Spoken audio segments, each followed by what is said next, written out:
Behaviors that are categorized under one diagnosis or another, they don't realize that the commonality is the early childhood loss and trauma. I mean, you present them with that information and you present it to them in detail with all the research parameters being covered so that it's not just impressionistic or anecdotal, but actually research-based. They sit there stunned.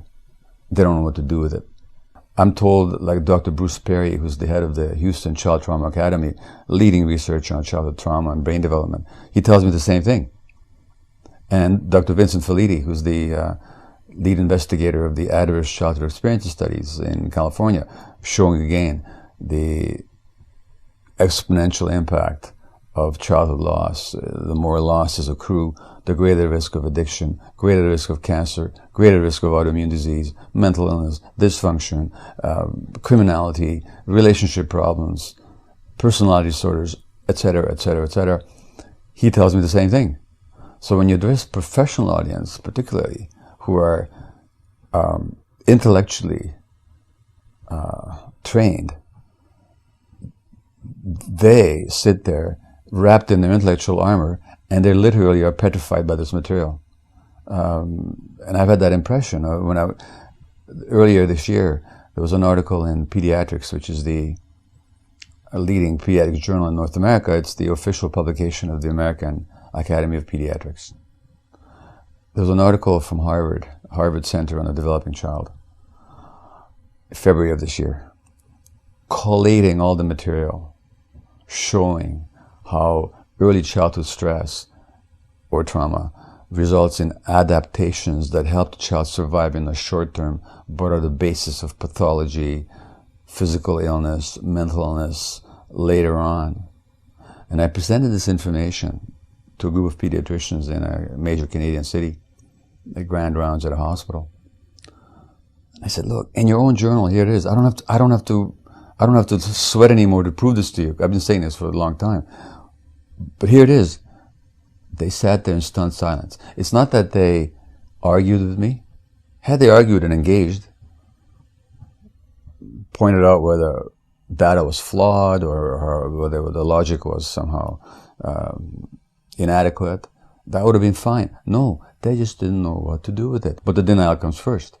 So what I'm saying is that there's an emotional block. It's not an intellectual block. We don't need a stitch more research on what causes addiction. We don't need one more bit of research on what causes violence, rape, psychopathic behavior, mental illness. We don't need a stitch more research. I know that sounds like a radical statement in a society which is so research-oriented and where whole industries, intellectual industries, knowledge factories are based on having to gather more money for research to justify more jobs, to justify more papers. But I'm telling you, if we simply applied what we already know, if we simply drew the lessons of what's already been clearly shown,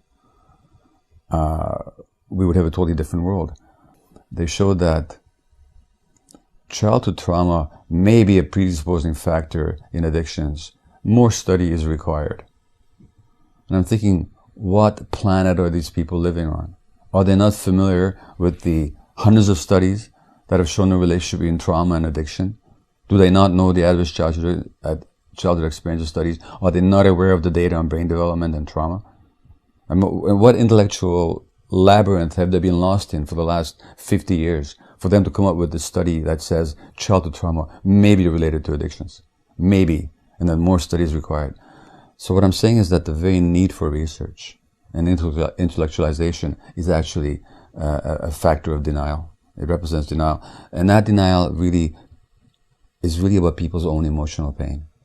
So the block is that this stuff is painful. And therefore we dare not look at it in ourselves.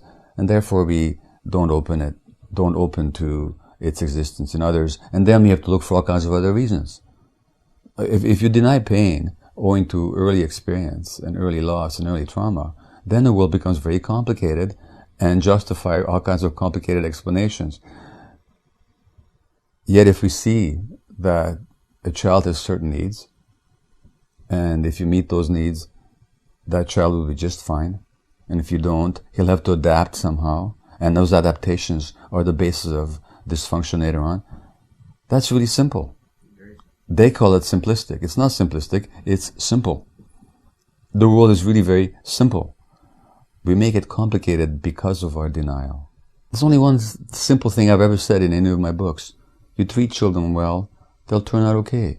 You don't treat them well, they don't turn out okay. Or at least they may not turn out so okay, and in fact they may have severely dysfunctional in their lives. That's it. That's all there is to it. All science comes down, all human science, psychology, behavioral science, psychiatry, educational philosophy, that's what it comes down to. It's not just a factor of emotional denial, of course. It also serves a social need. Because if you're going to construct or live in a society or invested in a society that fundamentally objectifies people, and people become either producers or commodity consumers, then you have to actually ignore their fundamental emotional and spiritual needs. Because if people had fundamental emotional and spiritual needs, you would not treat them the way this society treats people. You know, you would not make them work for low wages at a Walmart. You would not sell them products they don't need, let alone don't need, actually makes them sick. There's a deep need to belong, a deep need to be loyal, and a sense of betrayal when that loyalty is somehow insulted. If you didn't get the love that you needed, you'll be consumed by being liked, and then you'll be very likable and very nice. And you might become a helpful, very helping individual. Which is a coping pattern. Now, you can be genuinely nice and genuinely supportive of others and still look after your own needs.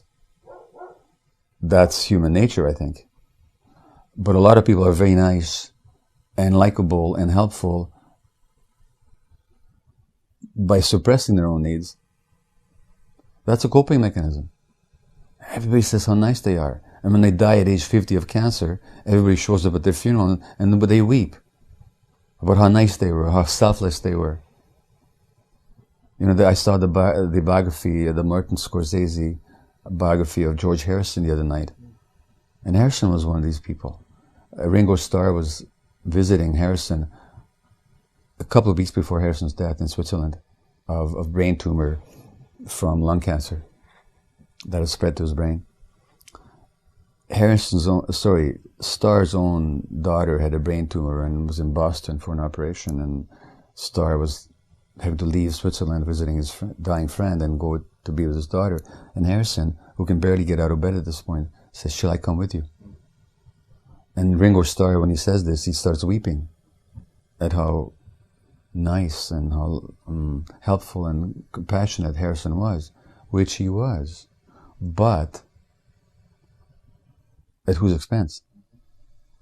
And these are the people that end up with cancer. Now that's a coping mechanism. It meant that your childhood was such where your needs weren't met and you had to pay more attention to the needs of the parents. And that's how you cope. That's how you maintain the relationship with them. The day I read Harrison's biography some years ago, the day he got married, he reassured his mother that, "Mom, don't worry, I'll still be visiting you." Like apologizing really for getting married. Now that tells me everything about what happened in their childhood, his childhood. And of course he was known as the quiet Beatle, who didn't assert himself, who didn't speak out. And on their early albums, he was a great songwriter, but you wouldn't know that from their early albums because Lennon and McCartney were more dominant and he was the quiet one. So that self-suppression, that quietness, is actually a coping mechanism. The child basically has two needs. We have the need for attachment, which is the seeking of closeness and proximity with another human being, and fundamentally, the attachment dynamic is the most powerful dynamic in human life. And its basic purpose is the protection and nurturing of the young. So that infants attach to their parents and parents attach to infants for the purpose of, on the one hand, of being taken care of and on the other, of taken care of. So that's attachment. And we're wired for attachment all our lives.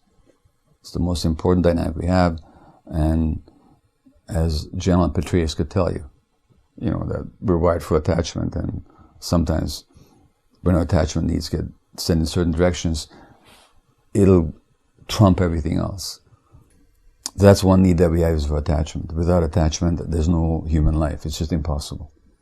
And without mating, without communities, we would not have survived as a species either. As rugged individualists, we would not have got off the first evolutionary base, let alone, come to where we are right now. So it's, the whole idea of human beings as competitive and aggressive is total nonsense. But the other need that we have is for authenticity, to be ourselves. And that again has to do with survival. If you're not in touch with yourself out in the wild, you don't survive. So authenticity is being in touch with yourself and being able to act on your awareness of self in relationship to the environment. I mean, that's just authenticity. So if I feel something, I pay attention to that. If I don't, I'm in danger. So we have this need for authenticity. But if a child is confronted with a dilemma, that if I'm authentic, express my feelings, then my attachments are threatened because my parents can't handle it, because they're too stressed, depressed, or traumatized themselves, then perforce the child will not automatically, will automatically but not consciously suppress their authenticity. And so that the suppression of gut feelings and authenticity is a coping mechanism. That means I'm no longer in touch with my needs. I no longer pay attention to my feelings, my emotions. I will no longer be aware of them. I won't express them. I won't know what I need, which has all kinds of implications. But one of them is that I may then compulsively serve the needs of others, ignoring my own, hence disease. Or I may then develop all kinds of false needs, which then really are what addictions are all about. Now, so that it's that irresolvable tension between authenticity and attachment that many children in our society are faced with, that results in their self-suppression. A Western medical model, and I don't mean the science of it, I mean the practice of it, because the science is completely at odds with the practice. The practice of it makes two devastating separations. First of all, we separate the mind from the body. We separate the emotions from the physiology. So we don't see how the physiology of people reflects their lifelong emotional experience. So we separate the mind from the body, which is not something that traditional medicine has done. I mean, Ayurvedic or Chinese medicine or shamanic tribal cultures, medicinal practices throughout the world have always recognized that mind and body are inseparable. They intuitively knew it. Many Western practitioners have known this, have even taught it, but in practice we ignore it. And then we separate the individual from the environment. So the studies are clear, for example, that when people are emotionally isolated, they tend to get sick more quickly and they succumb more rapidly to their disease. Why? Because people's physiology is completely related to their psychological social environment. And when people are isolated and alone, their stress levels are much higher because there's nothing there to help them modulate their stress. And physiologically, it's straightforward. It takes a 5-year-old kid to understand it.